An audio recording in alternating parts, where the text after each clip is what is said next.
여러분 안녕하세요. 라리가를 라이브로 알려드리는 영주형 시간입니다. 네, 라이브를 라리가로 알려드릴 수는 없죠. 제가 앞뒤가 바뀌는 이야기를 했네요. 자, 지난 시간에 저희가 약간 방송사고가 있었어요. 그러다 보니까 많은 분들과 함께 하지를 못했는데요. 이번 시간에는 방송사고 없이 아주 산뜻하게 시작을 할 테니까요. 끝까지 함께 해주시기를 바라겠습니다.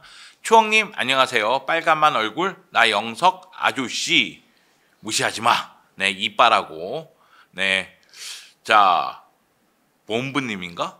네, 온 세상이 송영주다. 야, 송영주 오늘 방송 2개 있고 외부 촬영이 없어.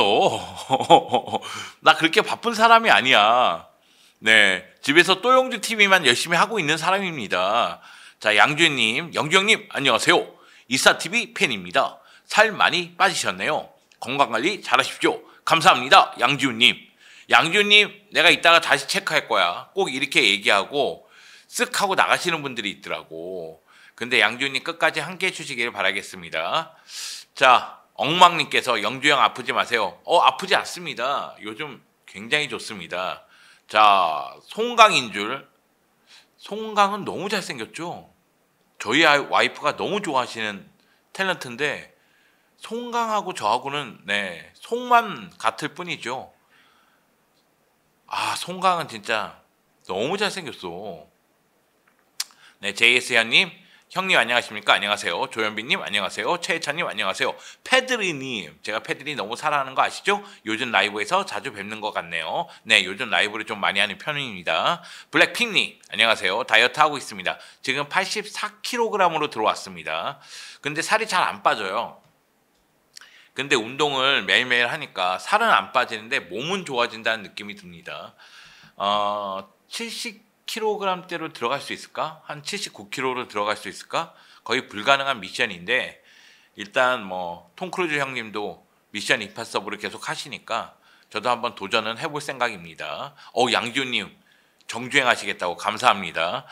최지현 형님 라이브도 챙겨본다고. 지현이 형 라이브 재밌습니다. 지현이 형이 라이브 할 때 프리미어리그 얘기뿐만이 아니라 중간중간 군대 얘기도 하고 그 형 살아온 인생이 파란만장하거든요. 자기 살아온 얘기도 해주시고 그러다 보니까 지현이 형 라이브 보면 너무너무 재밌지 않나 그런 생각이 들고요. 추억님 감사합니다. 빨리 쿠팡 플레이 복귀가 저도 복귀하고 싶지만 네, 지금 상황은 그렇게 녹록치가 않습니다. 제 상태가 완벽하지 않다는 걸 제가 느끼고 있습니다.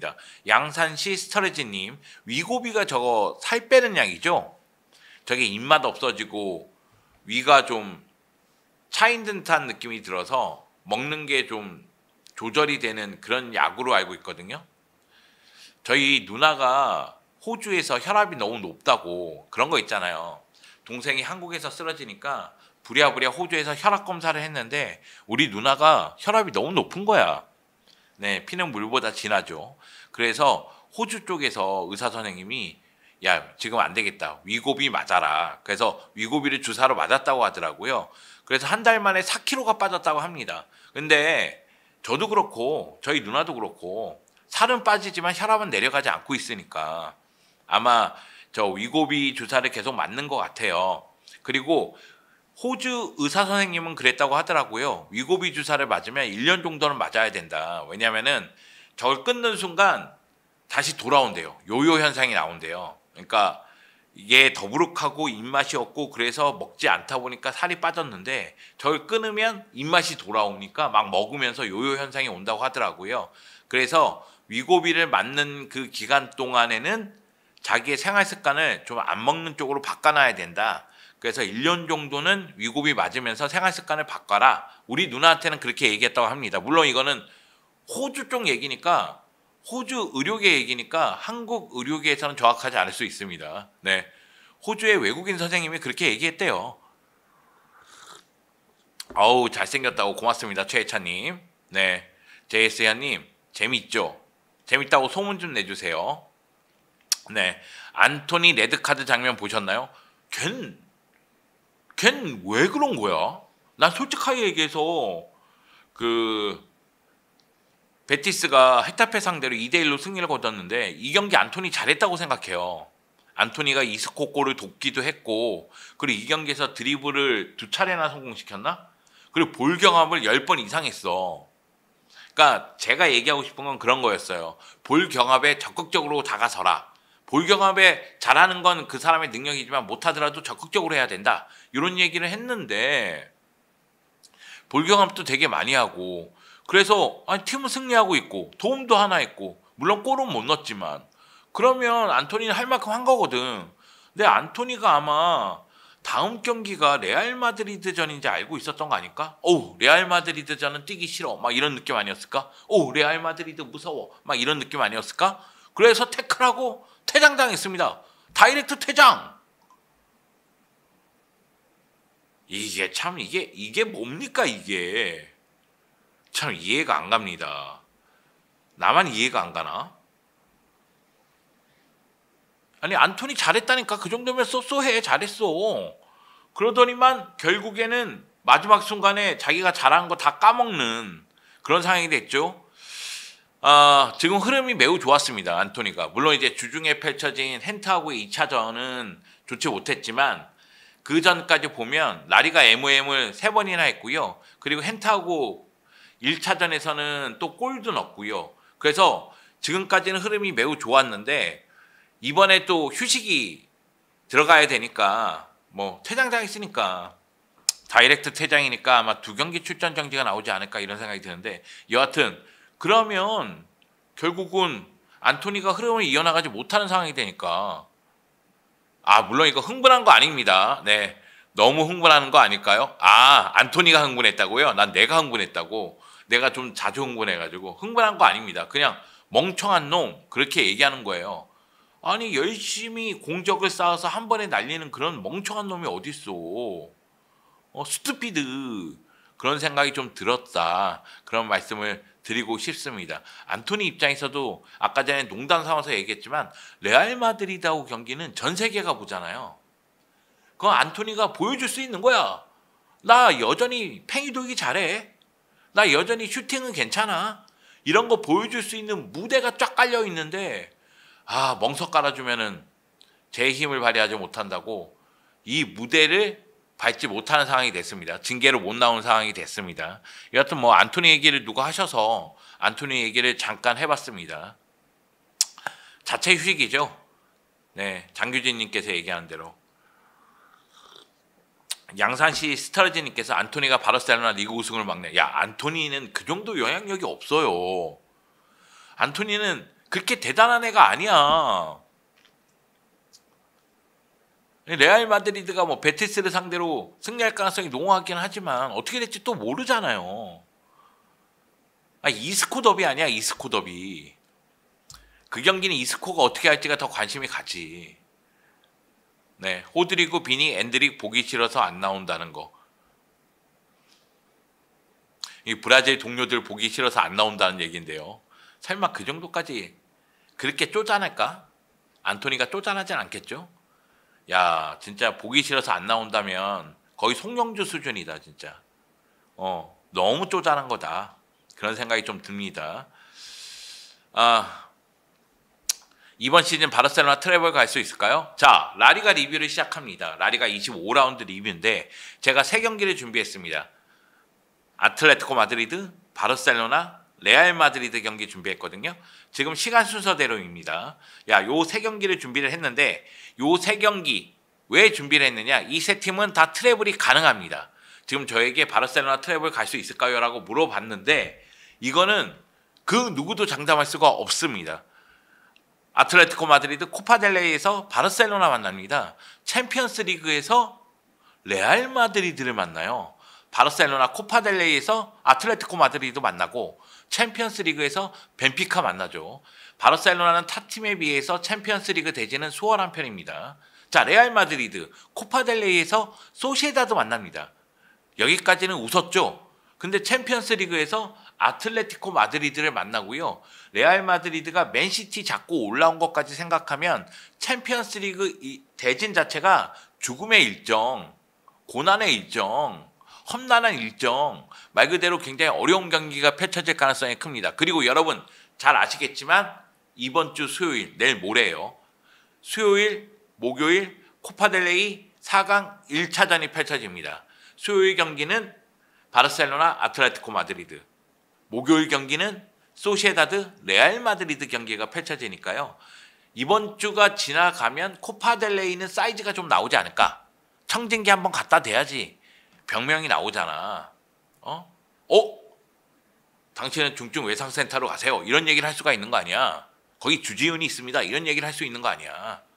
청진기 딱 됐는데 괜찮다 싶으면은 이대로 태어나셔도 됩니다. 이렇게 얘기할 수가 있으니까 이번 주 4강 1차전은 좀 봐야지 사이즈가 좀 나온다. 그런 생각이 좀 듭니다. 마드리드 더비 누가 이길 것 같나요? 챔피언스 리그 16강에서 마드리드 더비가 펼쳐집니다. 요 경기 여러분은 궁금하죠? 저도 궁금합니다. 누가 이길지, 누가 우승할지. 근데 지금 상황에서는 정말 모르겠어요. 전력적으로도 정말 모르겠는데 다만 상대 전적을 보면 챔피언스 리그에서 레알 마드리드가 더 많이 웃지 않았나? 결승전 2차례에서 아틀레티코 마드리드에게 승리한 적이 있으니까. 참고로 올 시즌 마드리드 더비 2경기는 모두 무승부로 끝났습니다. 그래서 지금은 얘기하기가 좀 어렵다. 그렇게 얘기할 수 있겠고요. 바르셀로나가 트래블 가능성이 높다는 거죠. 일단 바르셀로나는 단판 승부에 강하다는 생각이 듭니다. 장기 레이스에서는 저는 오히려 레알과 아틀레티코 마드리드보다는 안 좋다고 생각해요. 지금 패배수를 보세요. 패배수.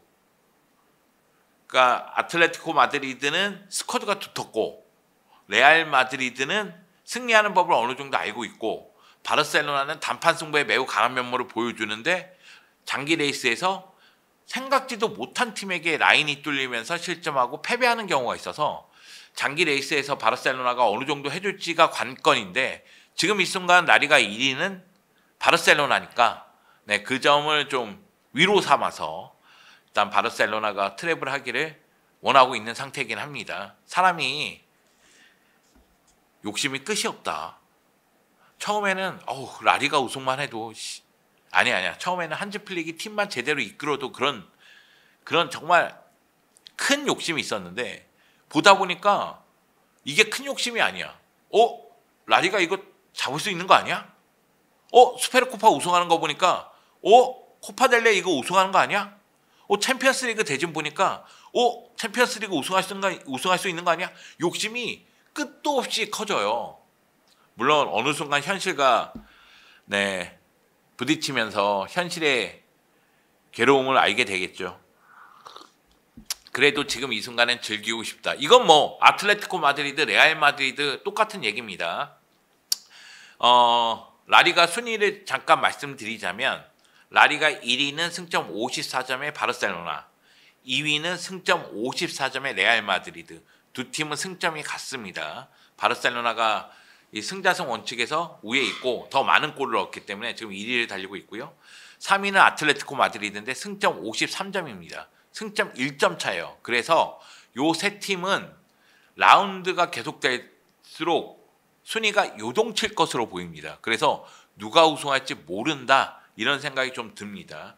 자, 바르셀로나 불안 요소라든가 레알 마드리드 불안 요소, 아틀레티코 마드리드 불안 요소 같은 경우에는 경기를 보면서 말씀드리도록 하겠습니다. 라리가 25라운드를 돌아보겠습니다. 여러분 함께 가시죠. 10분 정도 오프닝을 했는데 너무 길었다 오프닝이. 죄송합니다 여러분. 오프닝으로 방송을 지금 이렇게 처리할까? 이건 나는 진짜 문제가 있구나. 오프닝을 한 7분 정도로 줄여보도록 하겠습니다. 자, 라리가 25라운드 첫 경기는 발렌시아와 아틀레티코 마드리드 경기입니다. 이 경기는 굉장히 뜨거운 경기였어요. 저는 이 경기 전반전 아틀레티코 마드리드가 2대0으로 앞서 나가면서 승기를 잡았다고 생각했지만 후반전 발렌시아의 투지가 빛나는 장면들이 있었습니다. 다만 발렌시아는 골을 넣을 선수가 잘 안 보였고요. 결정력이 너무나 안 좋았습니다.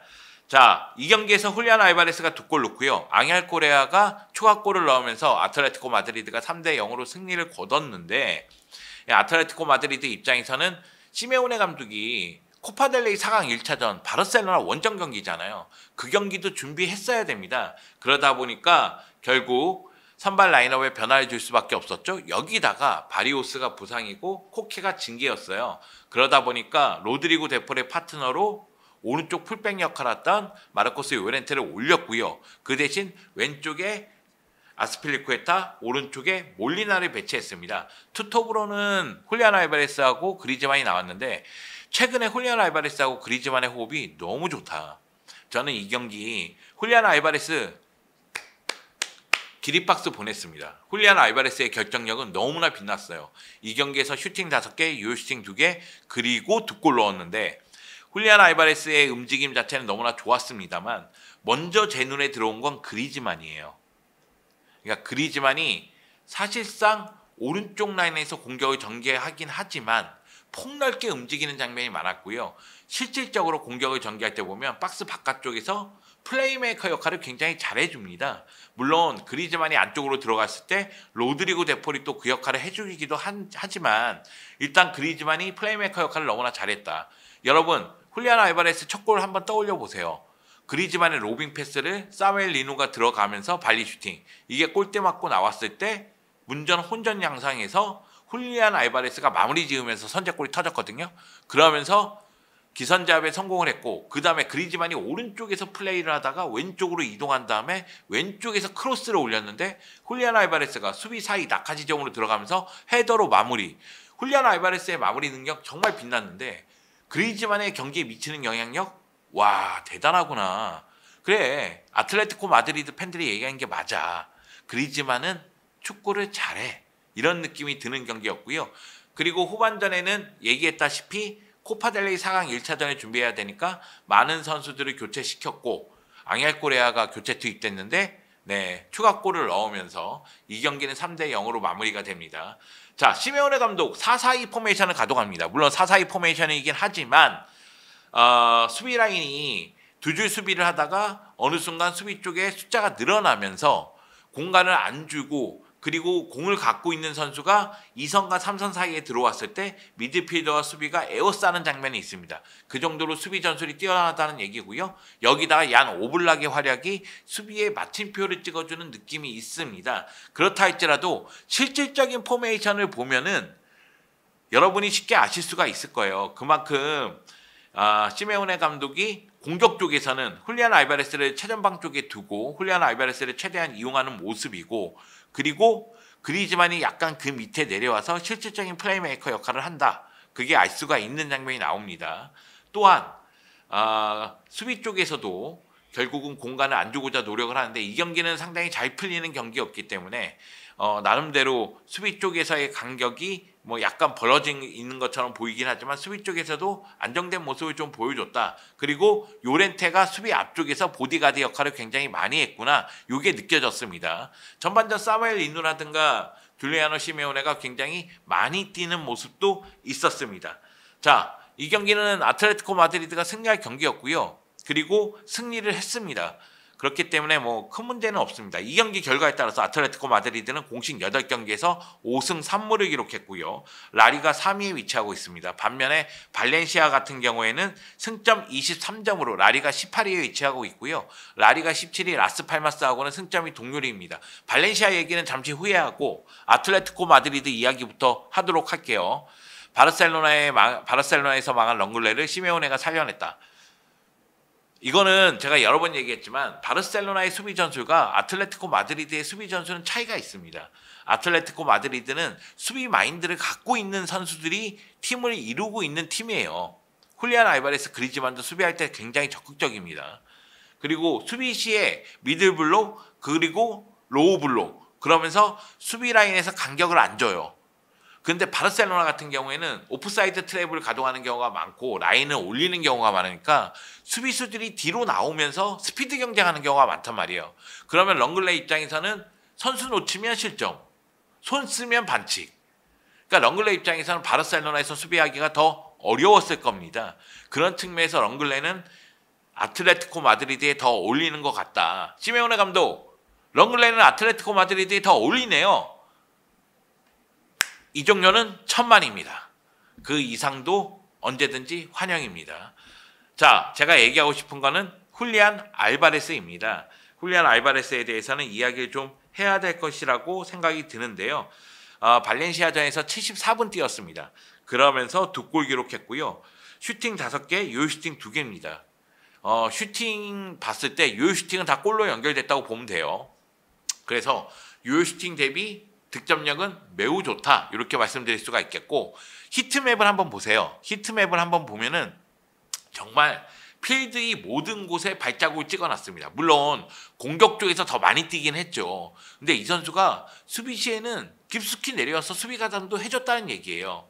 그리고 그리즈만이 묶일 상황이 되면 내려와서 도와주는 역할도 해줬다는 이야기입니다. 그러니까 훌리안 알바레스가 그만큼 넘버 9의 역할을 하면서 2골을 넣었죠.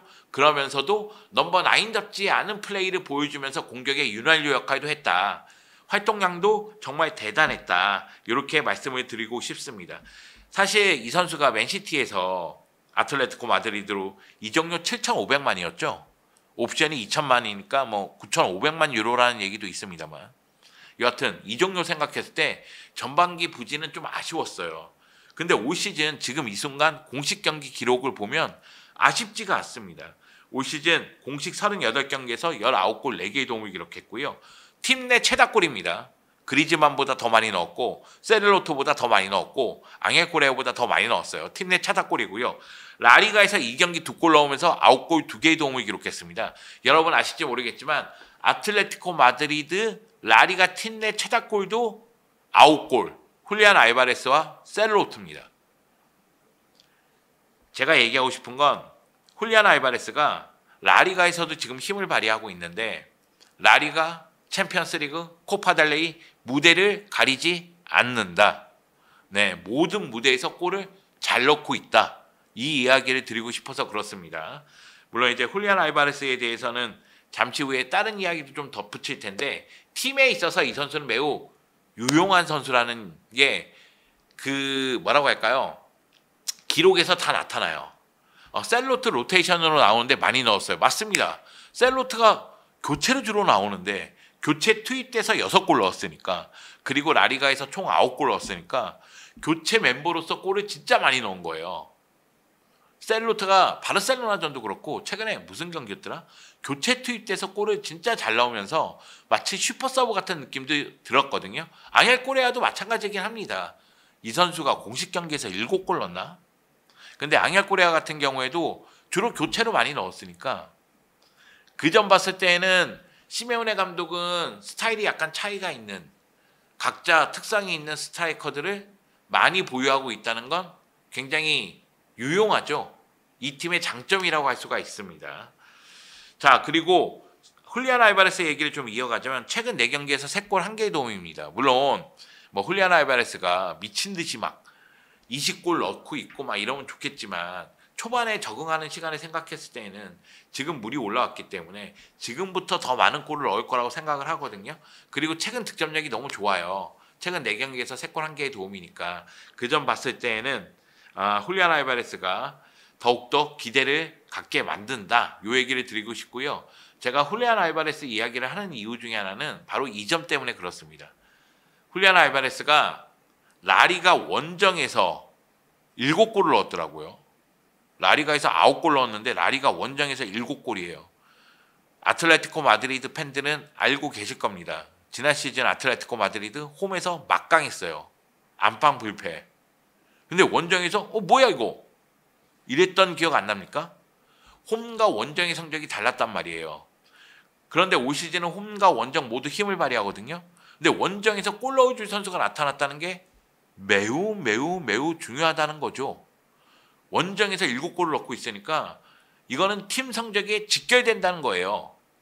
그만큼 훌리안 알바레스가 제 힘을 발휘하고 있다. 물론 기록 보면 로베르트 레반도프스키가 원정에서 12골, 20골 넣었는데 원정에서 12골이야. 이 자식 원정에 강하구만. 네. 그리고 키케 가르시아, 킬리안 음바페, 아요세 페레스가 원정에서 8골이네요. 네. 기록상 그렇다는 겁니다. 자랑하려고 그러는 건 아니고요. 네, 현재 라리가 원정 최다골은 레반도프스키다. 그런 얘기를 잠깐 덧붙이겠습니다. 자, 아틀레티코 마드리드 이야기는 여기서 멈추도록 할게요. 아틀레티코 마드리드는 지금 공수 밸런스 좋고요. 그리고 스쿼드가 단단합니다. 지금 공격 쪽에서는 뭐 셀로트라든가 앙헬 코레아가 교체로 나와서 제 힘을 발휘할 수 있다는 이야기를 드렸지만, 뭐 미드필드, 측면 다 두터워요. 왼쪽에 사멜리누, 리켈메 나와도 되잖아요. 오른쪽에 아드시메온에 마르코스 요렌테 올려도 되잖아요. 그리고 바리오스 징계고 코케가 부상이라고 해서 미드필드 라인에 로드리고 데포라고 그리고 요렌테가 나왔는데 코너 갤러거가 와도 되고 코너 갤러거가 지금처럼 왼쪽에서 뛰면서 수비의 안정감을 높여줘도 되는 거고 수비 라인도 마찬가지입니다. 센터백 3명이 잘하고 있잖아요. 런글레, 느노르방 그리고 호세 히메네스. 센터백이 3명이 잘하고 있으니까 센터백도 문제가 없습니다. 왼쪽에 하비갈란, 헤이니두, 아스필리쿠에타. 오른쪽에 몰리나, 요렌테, 아스필리쿠에타. 골키퍼 오블락도 잘하고 넘버2 골키퍼 이름 뭐더라? 걔도 나왔을 때 잘했어요. 그래서 아틀레티코 마드리드는 전체적으로 스쿼드가 단단하다. 그 얘기를 좀 드리고 싶습니다. 다만 아틀레티코 마드리드 공격수들이 지금은 다양한 색채를 갖고 있는데 이 선수들이 중요 경기에서 계속 돌아가면서 힘을 낼 수 있는가? 그래서 훌리안 알바레스, 그리즈만의 역할이 매우 중요하다. 요 얘기를 드리고 싶고요. 네, 무쏘, 후아무쏘입니다. 넘버2 골키퍼.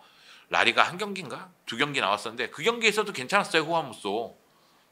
그러니까 아틀레티코 마드리드는 스쿼드 자체가 굉장히 탄탄합니다.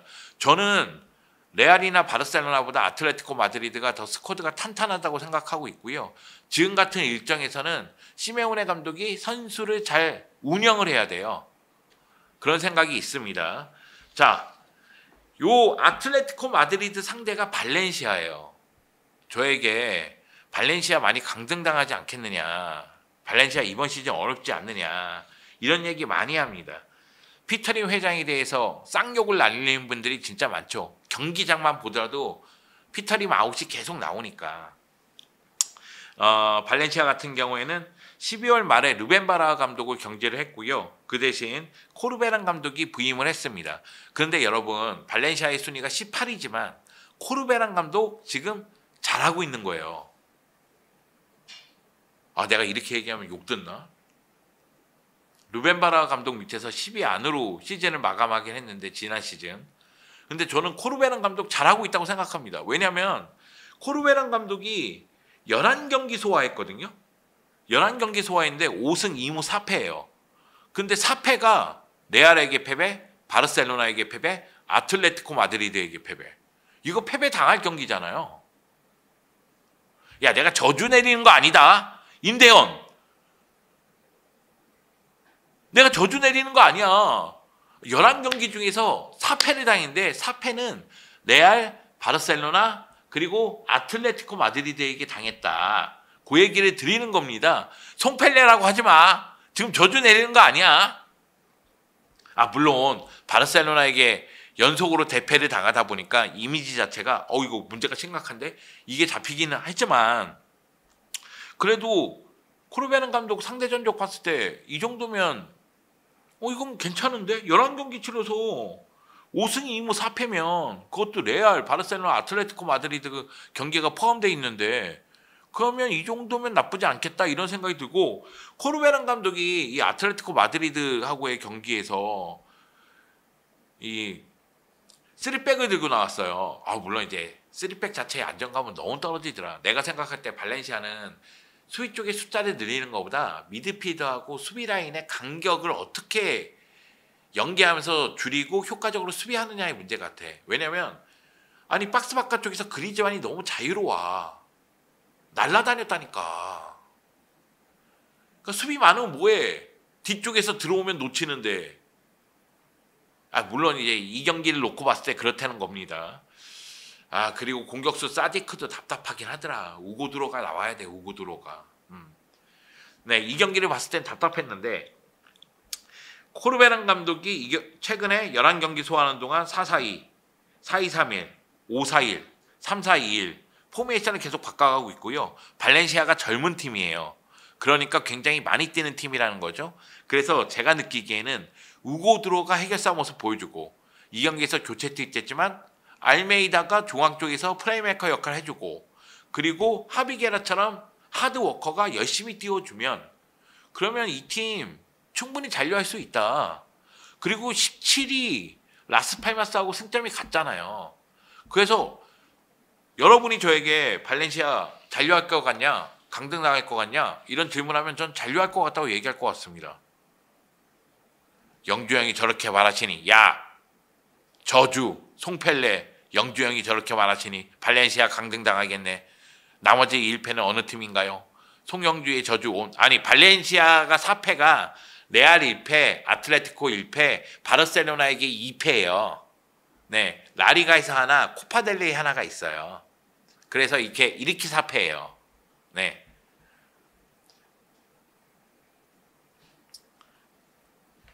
네, 다람쥐님 살아 있습니다. 내가 발렌시아 잔류할 것 같다고 하니까 저주라고 막. 아휴, 이렇게 열심히 성공했대. 이렇게 열심히 설명했는데 여러분 너무하는 거 아닙니까? 어떻게 생각하십니까?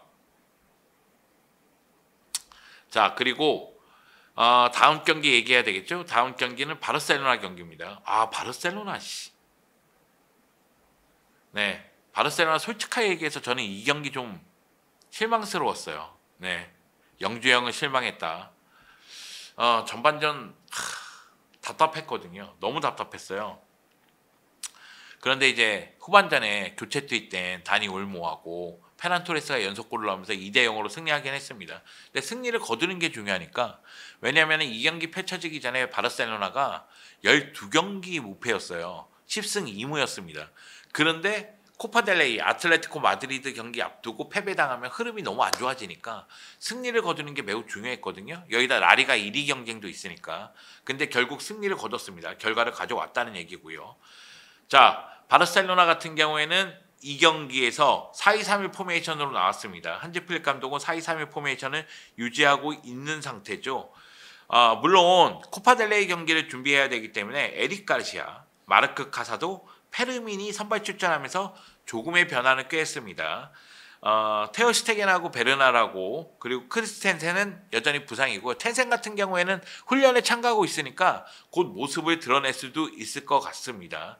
다만 이 경기 선발 라인업 보면서 제가 느낀 거는 야 아라우오는 넘버 4구나.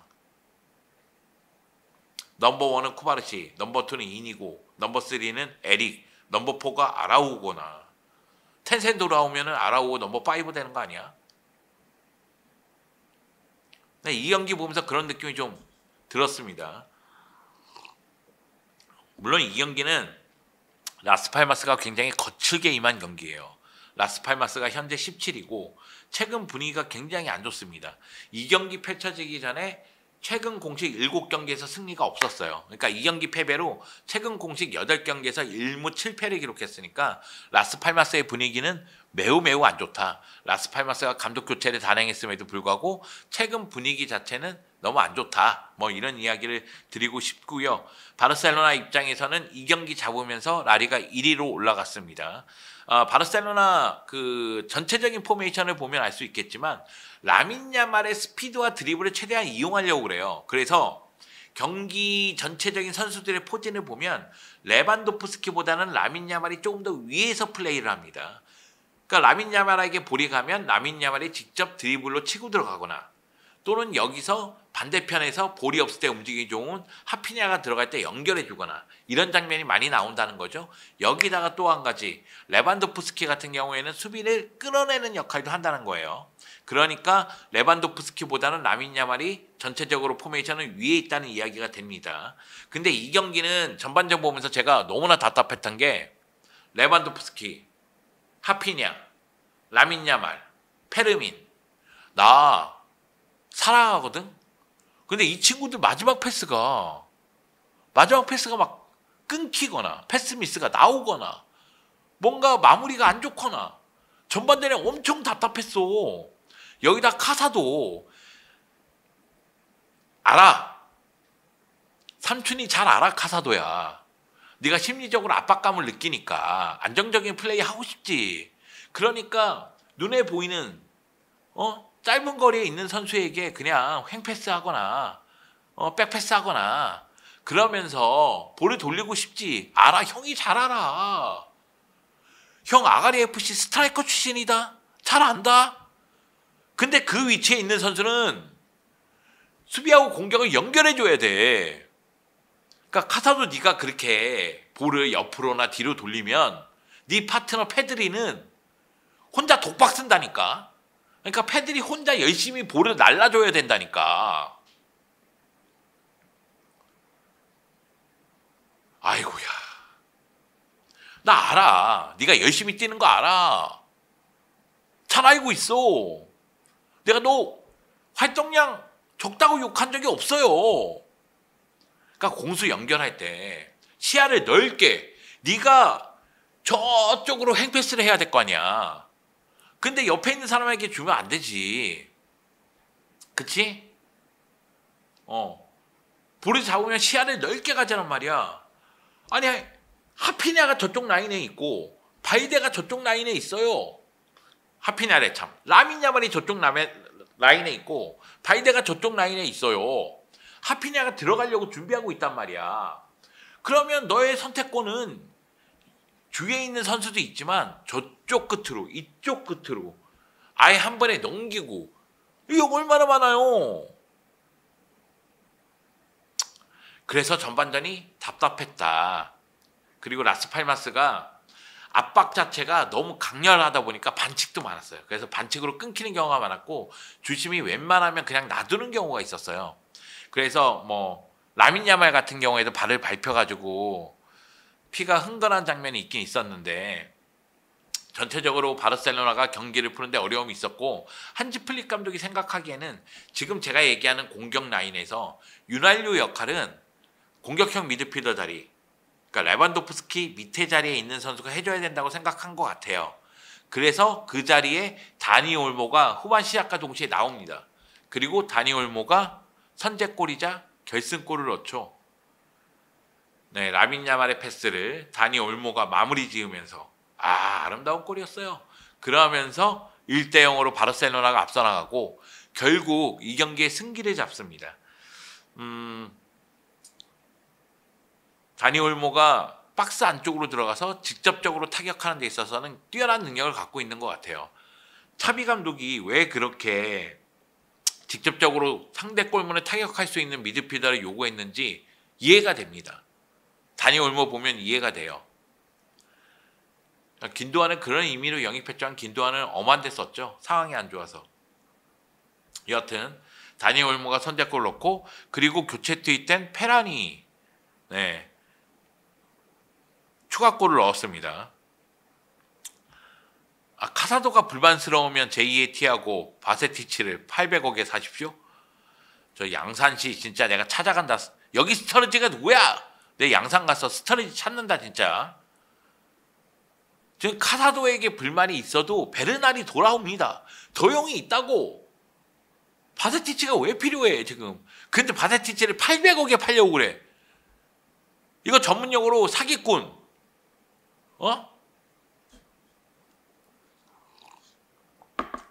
그리고 은근히 나한테 사기 많이 쳐. 양산시 스터리지. 웃자고 하는 얘기입니다 여러분. 서로 재밌습니다. 아니 양산시 스터리지 님이 가끔씩 이렇게 던져주면 제가 냉큼냉큼 물고 계속해서 괴롭힙니다. 양산이 어디지? 양산까지 최소 왕복 8시간이래.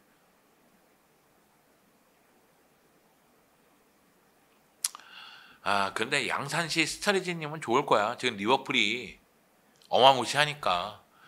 맨시티를 잡았잖아 2대0으로. 거기다가 살라는 진짜 파라오야. 살라 지금 26골이야? 25골이야? 16개 도움인가? 미쳤습니다 리버풀. 다만 이제 챔피언스 리그에서 파리를 만나죠. 파리를 잡을 수 있을지 봐야 되겠습니다. 네, 리버풀 엄청 잘합니다. 양기훈님께서 25골 16개 도움이라고. 네, 50개 공포를 달성했대. 그러니까 공식 경기에서 50개 공포죠. 네, 프리미어 리그에서 25골 16개의 도움이면 41개니까 내가 순간적으로 산수가 잘못됐나 이런 생각을 가졌습니다. 네, 리버풀 입장에서 파리는 껌이다. 양산시 스터리지님께서 이야기하셨습니다. 지금 파리 팬들 난리 날걸요? 파비앙이 지금 엄청 화내고 있을걸요? 네, 파리 무섭습니다. 네, 댐이 예상치 못한 순간에 정말 이상한 짓 해. 리버풀 조심해야 돼. 댐이 그런 놈이다. 안 될 것 같은데 어느 순간 터지는 놈이다. 네. 자, 현재 라리가 득점 1위는 레반도프스키고요. 2위가 17골의 음바페입니다. 3위가 13골의 부디미르, 산세트, 하피냐입니다. 제가 이 얘기를 드리는 이유는 이 경기에서 레반도프스키가 골을 넣지 못했지만 레반도프스키가 득점 1위고 득점 3위가 하피냐이기 때문에 그래요. 자, 이 경기에서 도움을 기록한 게 라민 야말과 하피냐입니다. 라민 야말이 올 시즌 도움 11개로 도움 1위입니다. 그리고 하피냐가 도움 7개로 도움 2위입니다. 그러니까 하피냐가 지금 득점 랭킹에서는 3위, 도움 랭킹에서는 2위. 이해되시죠? 그리고 득점 1위는 레반도프스키, 도움 1위는 라민 야말. 이렇게 되고 있습니다. 자, 바르셀로나 선수 중에서 페란 물어보시는 분들이 많아요. 야, 이 정도면 슈퍼서브 아니냐. 영주형 라이브 하다가 우리 페란이라고 했던데요? 막 이렇게 얘기하시는 분들이 있는데 우리 페란이라고 한 거 맞고요. 아워 페란, 네, We are the world, 네, 손에 손 잡고, 네, 슈퍼서브도 맞습니다. 지금 요 얘기를 나중에 기회 될 때 한번 할게요. 페란만큼 골을 많이 넣어주는 선수가 바르셀로나 벤치에는 없죠. 선발로 나오는 선수들은 당연히 더 많은 골을 넣는 선수가 있고요. 뭐 지금 바르셀로나 입장에서는 안스파티를 믿을 수 없고 파우 빅토르도 뭐 리그에서 2골인가? 그리고 뭐 파블로 토레도 그렇고요. 그나마 뭐 벤치에서 시작하는 멤버 중에서 서브로 쓰는 선수 중에서 잘하는 선수는 다니 올모랑 페란 토레스죠. 예, 다니 올모를 제가 서브라고 생각하는 이유는 다니 올모가 선수 등록에 올 시즌 시작할 때나 2025년 시작할 때 문제가 있었고 그리고 부상이 있다 보니까 출전 시간이 많지 않거든요. 그러다 보니까 다니 올모도 서브로 보는 게 맞지 않나. 물론 이제 다니 올모의 컨디션이 좋아지면 네, 선발이라고 볼 수 있는 상황이 계속해서 이어질 것 같습니다. 아, 그리고 에릭 가르시아 잘했어요. 물론 이제 에릭 가르시아 손에 맞는 장면이 있었는데 에릭 가르시아 손에 맞기 전에 상대 센터백 수아레스 손에 맞았고요. 그 전에 또 오프사이드였습니다. 여하튼 에릭 가르시아 잘했다. 이 얘기까지 하고 넘어가겠습니다. 다니 올모 한번 찾아볼게요. 왜냐하면 다니 올모가 이 경기에서 선제골이자 결승골을 넣었고요. 다니 올모가 라스팔마스전에서 45분 출전했는데 한 골 기록했고 키패스 1회가 있습니다. 볼터치 42회 했습니다. 자, 다니 올모가 폭넓게 움직였다는 게 히트맵에서 나옵니다. 물론 오른쪽 하프 스페이스 위주로 움직입니다. 왜냐하면 다니 올모가 오른쪽 하프 스페이스로 많이 들어가고 하피냐가 왼쪽 하프 스페이스로 많이 들어가죠.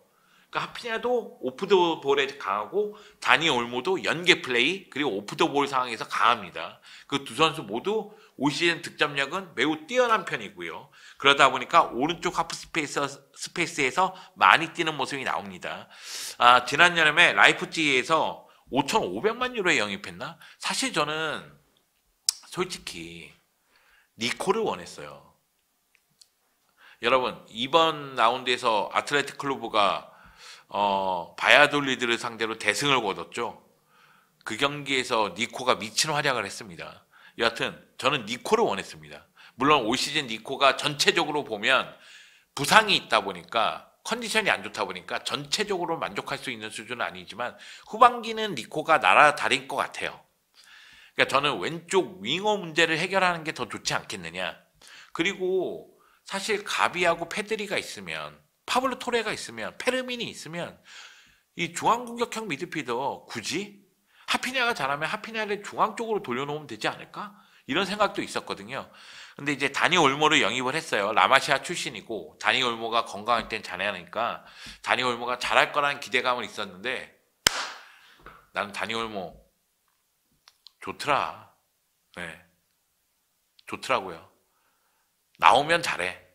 못 나올 때가 문제지 나오면 잘합니다. 확실히 다이렉트로 박스 안쪽으로 들어가서 마무리하는 미드필더가 분명히 필요했어요. 네, 다니 올모가 그 역할을 해주고 있고요. 자, 올 시즌 공식 22경기 나왔습니다. 근데 22경기라고 해서 많은 경기를 소화한 건 아니에요. 왜냐면은 총 1076분 뛰었나? 약 1000분에서 1100분 사이를 뛰었어요. 그러니까 선수 등록, 부상 이러다 보니까 교체로 많이 뛰다 보니까 그렇게 많이 뛰진 않았습니다. 그럼에도 불구하고 7골 3개의 도움. 그러니까 공격 포인트 10개를 기록하고 있어요. 그러면 거의 100분의 공격 포인트 하나라고 보면 됩니다.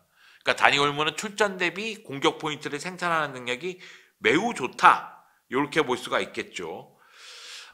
다니 올모가 앞으로 더 좀 승승장구하는 모습이 있었으면 좋겠습니다. 좀 건강해라. 건강만 하면 넌 진짜 선발이다. 이런 얘기 드리고 싶습니다.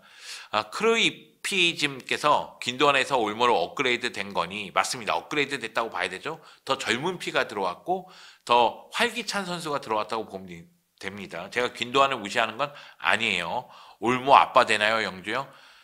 야, 내가 지금 패들이 맘이라며. 지금 올모 파파 되면 나는 성별이 남자야, 여자야? 어느 날은 패들이 맘, 어느 날은 올모 파파. 갑자기 막 카사도 까, 막 1인 다역이야, 씨. 멀티플레이어야 나는 그냥.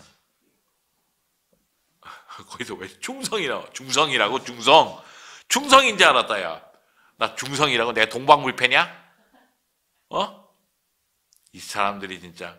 아니, 중성이 한 명 떠있네. 자웅동체는 뭐야? 참나. 자, 라스팔마스 이야기를 하나만 더 덧붙이고 넘어가도록 하겠습니다. 자, 라스팔마스 10월에 루이스 미겔 카리온 감독에서 디에고 마르티네스 감독으로 바뀌었어요. 그래서 제가 감독 교체를 했음에도 최근 분위기가 안 좋다고 얘기한 거고요. 최근 공식 8경기에서 승리가 없습니다. 여기다가 최근 부상 선수가 많아. 그리고 여러분 아시겠지만 라스팔마스는 약간 울릉도 같다고 해야 될까요? 그러니까 우리나라에서 제주도가 더 머나 울릉도가 더 머나. 여하튼 스페인에서 상당히 먼 거리에 있는 섬이에요. 그러니까 라스팔마스는 전통적으로 홈에선 강하고 원정에선 약합니다. 그래서 이렇게 흐름이 안 좋으면 홈에서 삐끗삐끗하고 원정에서 패배하고 이러면은 성적 자체가 쫙 안 나올 수가 있어요. 그래서 라스팔마스는 매우 중요한데 여기다 부상 선수가 많아요. 팀 내 최다골이 7골 넣고 있는 파비오 실바, 산드로 라미레스 이런 선수인데 파비오 실바, 카르도나, 야누자이, 마빈박 여러분 아시죠? 한국계. 네. 어머니가 박씨. 네, 마빈박. 여기다가 키리안 로드리게스가 라스팔마스 미드필드의 중심인데 이 선수들이 다 지금 부상이란 말이에요. 그러니까 라스팔마스는 걱정된다. 많이 걱정된다. 네. 양산시 스트레지님께서 라스팔마스 쪽으로 섭외가 들어가는 것 같아요. 협상이 들어가는 것 같습니다. 라스팔마스 얘기했는데 바세티치 얘기하는 거 봐서는 라스팔마스 쪽에 팔려고 하는 거 아닌가. 네. 라스팔마스 당근마켓에 올라올지 좀 봐야 되겠습니다. 네, 야누자이 메뉴 출신. 네, 야누자이 라리가에서는 여러 팀에서 뛰었습니다. 소시에다드에서도 뛰었고요. 마빈박은 레알 출신. 아프리카에 더 가깝죠. 모로코에 더 가깝죠. 크루이 이핀지님. 크루 이프즘이 맞지 않나? 크루 이피즘이 맞나? 잘 모르겠네. 자, 라스팔마스는 스페인보다는 모나코에 더 가깝습니다. 그래서 챔피언스 리그 뛰는 느낌이에요. 거기. 네. 커피 광고 안 하시나요? 커피가 아니라서. 둥글레차죠? 둥글레차. 네. 네네네. 그렇습니다, 여러분. 자, 마지막 경기로 넘어갈까요? 마지막 경기는 레알 마드리드와 지로나 경기입니다. 이 경기 레알 마드리드가 2대 0으로 승리를 거뒀습니다. 축구도사 모드리치가 선제골, 그리고 비니시우스가 드디어 2025년 들어 라리가에서 첫 골을 기록했습니다. 물론 2025년 들어서 컵대회에서는 골맛을 봤어요. 근데 라리가에서는 골을 넣지 못하고 있었는데 드디어 2025년 들어서 비니시우스가 첫 골을 넣었습니다.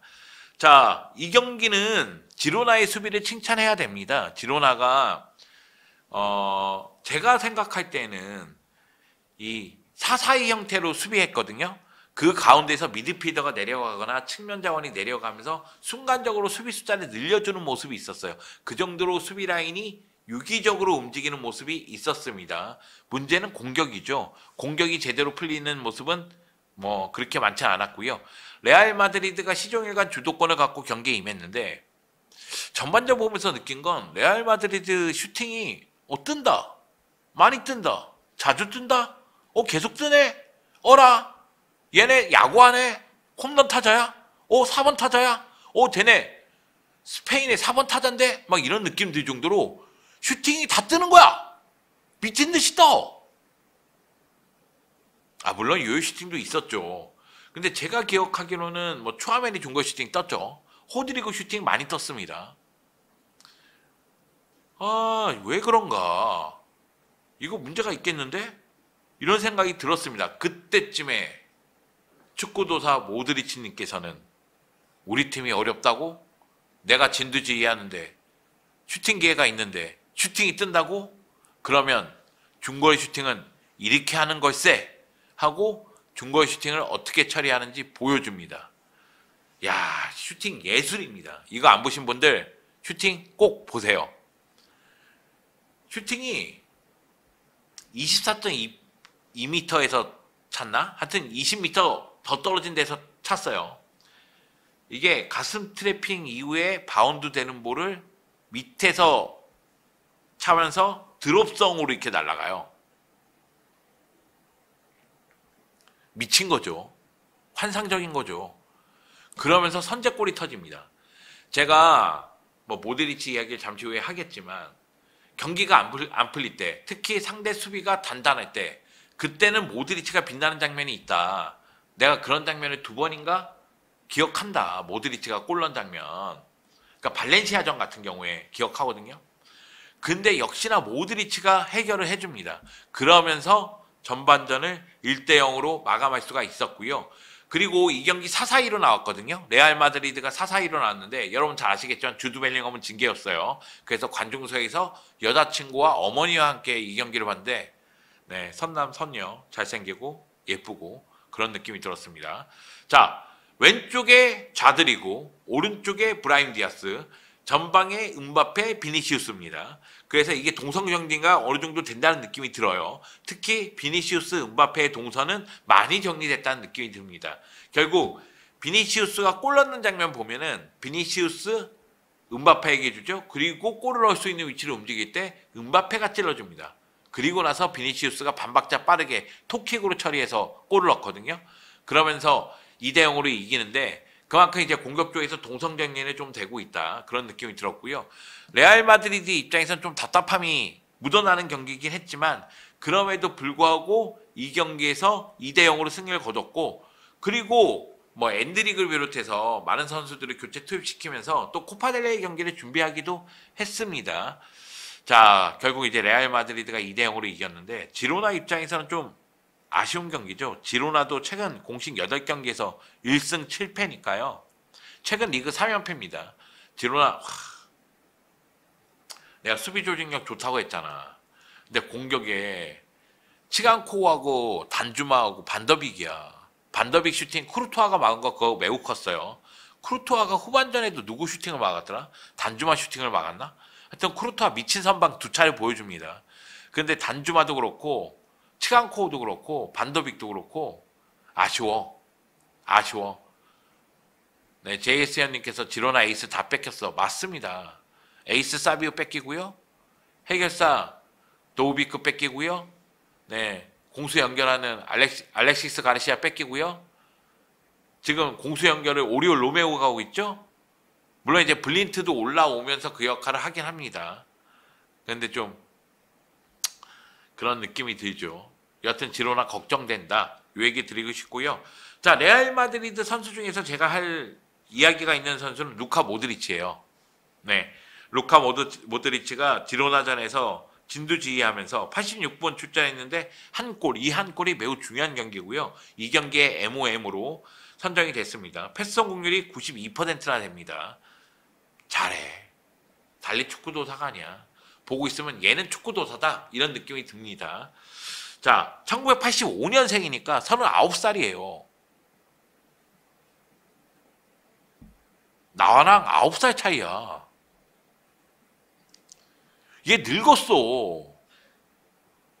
나도 꼰대지만 얘도 꼰대야. 얘 타팀 가면 감독해. 적어도 코치해. 아니 적어도 단장을 할 수 있어. 이 나이면. 야 39살에 진짜 야 39살에 현역인데 잘해. 이거 미친 거 아니야? 참. 관리는 또 어떻게 한 거야? 왜 살이 안 찌는 거야 모드리치는? 아 대단합니다 모드리치. 아 일단 우리 모드리치에게 박수 3번만 칩시다. 잘하고 있으니까. 또 이렇게 베테랑들이 잘하는 거 늙은 사람 입장에서는 좋거든. 수고하고 있습니다 모드리치. 자 올 시즌 39경기 1789분 뛰었습니다. 모드리치도 1.5군이라고 보면 되는데 사실상 한 1.8군 정도로 봐야 돼요. 모드리치가 39살이니까 체력적인 문제가 있잖아요. 그러니까 뭐 세바요스 대신 뭐 교체 출전한다거나 다른 미드필더 대신 교체 출전한다거나 아니면 레알 마드리드가 스코어가 뒤처진 상황이면 모드리치가 공격 전개가 뛰어나니까 모드리치를 투입한다거나 그러면서 모드리치가 교체 출전하는 횟수가 상당히 많습니다. 1789분 출전했는데 4골 6개 이동을 했어요. 대단한 거죠. 올 시즌 10개의 공격 포인트를 기록했습니다. 그 라리가에서 2골인데 발렌시아전 골 그리고 2경기 골 2골 다 레알 마드리드가 정말 어려움 겪으면서 골이 필요해. 아 골을 어떻게 넣지? 이런 생각을 할 때쯤 모드리치가 해결해 준 거예요. 모드리치가 뭐 원투 패스를 받으면서 박스 안쪽으로 들어가면서 마무리 짓거나 아니면 이렇게 중거리 슈팅으로 해결을 해주거나 여기다가 코파델레이 레가네스전도 굉장히 귀중한 골이었을걸요. 그 경기도 매우 중요한 골을 모드리치가 넣었던 것으로 전 기억합니다. 그러니까 진짜 중요한 순간마다 모드리치는 나이값을 했어요. 저랑 달라요. 얘는 나이값을 해. 내가 나이값을 못해서 그렇지. 그 정도로 모드리치는 대단하다. 그런 생각이 좀 들었습니다. 자, 오늘 원투펀치 오랜만에 라라 영주 준비한 거랑 저랑 딱딱 맞았죠? 네. 이 방송 들어가기 전에 지난 방송의 실수를 교훈 삼아서 PD하고 이런저런 이야기를 하고 들어왔습니다. 벌써 1시간이 뚝딱 지났어요. 뭐 오프닝을 좀 길게 하긴 했지만 라리가 3경기 얘기했는데 1시간이 금방 지나갔어. 이게 라라 영주의 매력이야. 여러분 지금 거실에 있는 아버지 어머니 소리치세요. 라라 영주 끝나간다. 구독해라. 여러분 라라 영주가 이렇게 재밌다니까요. 네, 여기저기 얘기해서 구독 좀 많이 해주세요. 네, 원투펀치 라라 영주 좀 사랑해주세요. 요즘 위기의식이 되게 많이 느껴져요. 왠지 모르겠지만 아니 원투펀치는 나를 너무 좋아하는데 근데 나 혼자 위기의식을 느껴. 왜 그런지 모르겠어. 네, 사람이 늙으면 걱정이 많아집니다. 자, 여하튼 라라 영주 이번 주는 이것으로 마치도록 하겠습니다. 다음 주에는 아마 코파델레이 4강 얘기도 약간 덧붙이지 않을까. 1차전 얘기요.